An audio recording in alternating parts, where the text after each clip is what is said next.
Chapitre 6 Conseil de guerre. Réunis dans la grange de ma mamie Cracotte, nous tenions conseil de guerre. La classe, aujourd'hui, avait été annulée, faute d'enseignants. Chacun avait eu pour consigne de rentrer chez lui, mais aucun d'entre nous n'avait envie de rester seul. Quant à moi, je voulais, avant toute chose, et même si c'était un projet fou, irréaliste, sauver Mosché et Monsieur Antoine.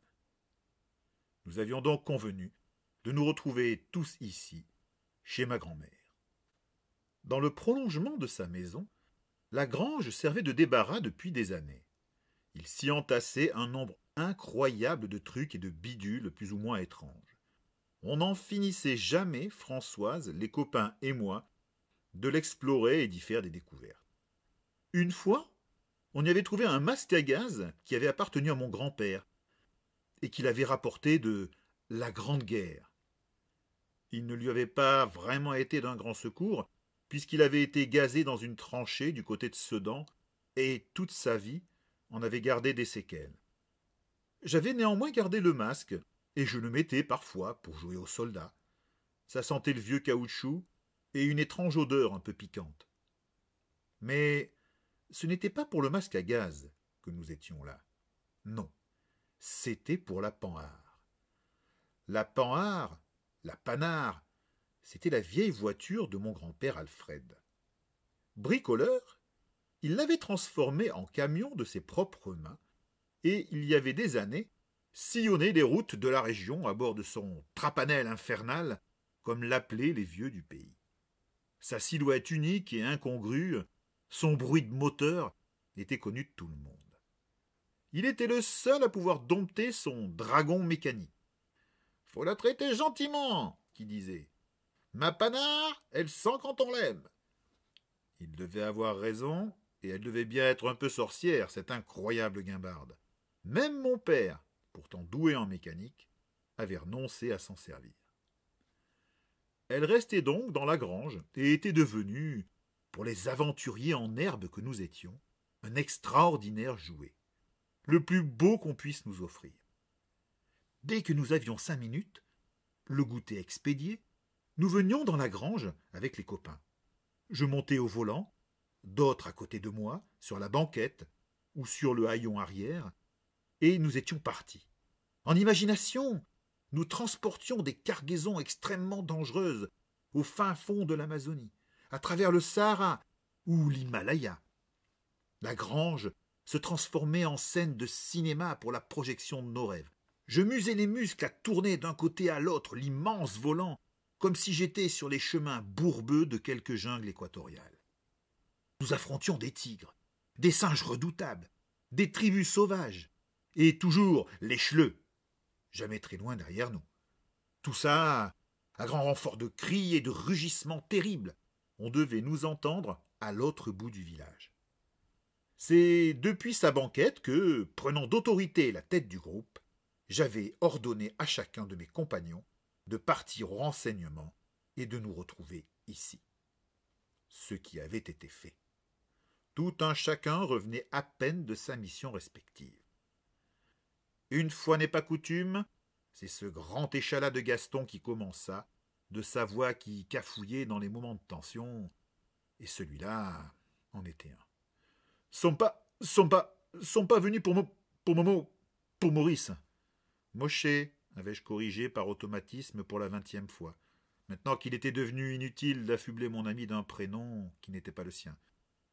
D'accord, Mosché, acquiesça aussitôt Dédé. Ça fait quand même bizarre comme nom. En hébreu, c'est Moïse. Je n'avais pas de mérite, c'était Mosché qui me l'avait dit. Fallait le dire tout de suite. Moïse, ça a la classe. Ignorant sa remarque, je me retournai vers Gaston. Alors, tu accouches ? Le grand machin avait repris son discours saccadé. Ils cherchent des maquisards dans la montagne. C'est pour ça qu'ils sont montés au village. C'est pas de bol. Quand ils ont trouvé Monsieur Antoine et Mosché, c'était le hasard. Je pestais. Ça nous faisait une belle jambe de savoir ça. Dédé, qui sut sauter un bâton de réglisse, intervint à son tour. D'après ce qui se dit au village, chic, chic, ils vont rester jusqu'à demain, chic, chic, pour ratisser les environs, chic, chic. Ils ont pris leur quartier à la mairie, chic, chic. Il entrecoupait chaque phrase d'un bruit de succion insupportable. Je l'aurais étranglé. Tu peux pas parler quelques secondes sans avoir quelque chose à la bouche? Non. Chic, chic, ça m'aide à réfléchir. Et Moshe? Et monsieur Antoine? Les ont enfermés à la mairie. Vont les garder jusqu'à demain. Et après? Avais-je demandé avec un serrement au cœur, en pensant à mon ami prisonnier dans les murs de notre école, sans savoir le sort qu'on lui réservait. J'espérais seulement qu'il n'était pas seul, que monsieur Antoine était avec lui. Françoise, qui avait gardé jusqu'à présent le silence, m'avait renseigné. J'ai traîné un peu au café, j'ai tendu l'oreille. Et alors? Je la pressai. Alors ils vont les amener demain en ville. Elle avait plissé le front. Il y a le père Gustave qui dit que le pauvre monsieur Antoine, il allait lui arriver de bien vilaines choses, et que Maurice, on le reverrait pas. Elle avait levé vers nous sa bouille d'oiseau et ses immenses yeux bleus. Ça veut dire quoi, de bien vilaines choses?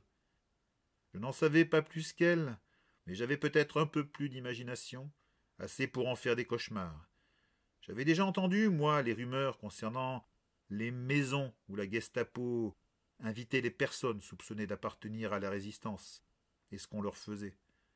Cela, je ne voulais surtout pas le dire à Françoise pour ne pas salir à jamais l'azur de ses grands yeux. Je fis celui qui n'avait pas entendu. Faut faire quelque chose. Je n'avais pas besoin de me forcer pour paraître sincère. Je l'étais de tout mon être, révolté à l'idée qu'on puisse les abandonner ainsi à leur sort effroyable. Monsieur Antoine aux mains des monstres de la Gestapo, et Moshe envoyé dans un de ces trains pour une de ces destinations mystérieuses d'où on ne revenait pas. Pour un peu, je serais parti tout de suite à leur rescousse. Dédé me remit les pieds sur terre. Ah oui, et quoi? Je sais pas, moi, les sauver, les faire s'évader. Et Coco, comment tu veux qu'on fasse une chose pareille? On n'est que des gosses, et eux, c'est des... Il cherchait le mot, Gaston, mais n'en trouvait pas d'assez fort. Des loups. Il avait trouvé le terme exact, celui qui m'était aussi venu à l'esprit quand j'avais vu le visage du SS sous son casque noir. Je n'en débordais pas pourtant. Je ne sais pas, moi, il faudrait faire diversion, les attirer dehors. La bête, elle en ferait qu'une bouchée. Les mots de Françoise résonnaient soudain dans la grange. Qu'est-ce que tu as dit? Lui demandai-je. Elle me renvoya un de ces regards dont elle avait le secret, tout d'innocence et de candeur. C'est mamie Cracotte qui l'a dit tout à l'heure, que la bête, plutôt que de bouffer le bétail, elle ferait mieux de croquer les boches. Je fixai ma petite sœur comme si elle avait été un véritable génie, avant de me tourner vers les autres et d'annoncer. J'ai une idée. Mon regard glissa vers la vieille panhard et le fatras qui se pressait autour.